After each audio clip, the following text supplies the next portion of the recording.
नमस्कार friends, मुनीस kitchen को आपनकर आज स्वागत। मु आज प्रिपेयर करने को जाऊँगी चाइनीज फ्राइड राइस। देखंतु चाइनीज फ्राइड राइस टा केते शीघ्र आ इजी रे मु बनैबी आ केते सुंदर भी देखा जाउची। आपण आसंतु आज देखि नेबा। चाइनीज फ्राइड राइस पई मु बासमती चावल रे राइस बनै देइची। इमती गोटा गोटा होइथिबा दरकार। आपण लॉन्ग ग्रेन रे भी बनै परिए किबा सखाळर बळकी थिबा भात भी करि परिबे। धनिया पत्र टिके नहीं, जिंजर गार्लिक कंचा लंका को ग्रेटेड करी रखी। स्प्रिंग अनियन को मु व्हाइट पार्ट अलग रखी, ग्रीन पार्ट अलग रखी। बीन्स गाजर केबेज को मु टिक टिक करी काटिकी रखी। चाइनीज फ्राइड राइस पई मु फ्राइंग पैन टा गरम कर देइछि। एथिरे मु तेल पकाउछि। तेलटा जेमति चारिआडे लागिवो आ हीट रे ही आमे चाइनीज आइटम जाका सब कले भलो।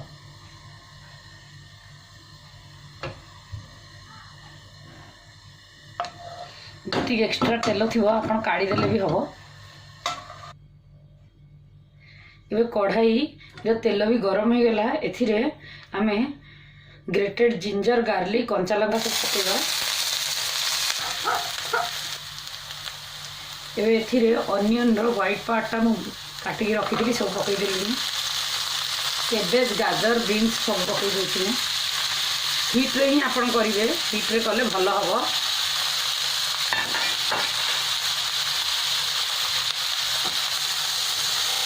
वेजिटेबल सब गोटे मिनिट भाजिला पर मुझे सोया सॉस 2 स्पून पकई दूची।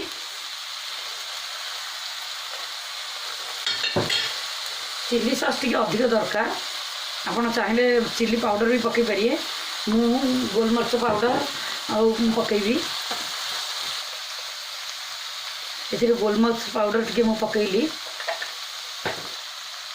लुण आप स्वाद अनुसार टी पकईबे।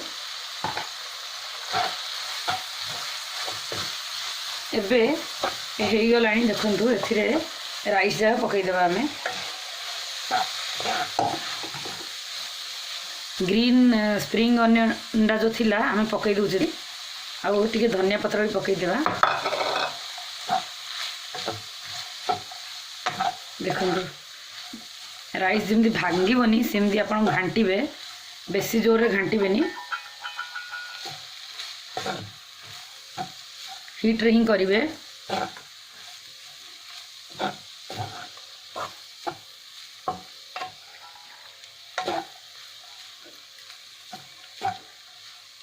देखंतु 5 मिनिट भी लागिलानी चाइनीज फ्राइड राइस टा हेई गला। एबे आपण गरम गरम खांतु, बहुत बढ़िया टेस्टी लागिवो। एबे सर्व कर देबा। आमे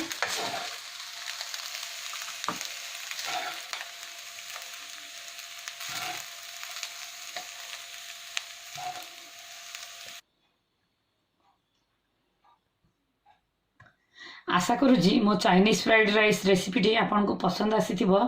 आपण मोर चैनल को लाइक एंड सब्सक्राइब करंतु। फ्रेंड्स रिलेटिव सहित शेयर करंतु। ट्राई करी घरे मते कमेंट सेक्शन रे जणांतु रेसिपीटी केमती हेची।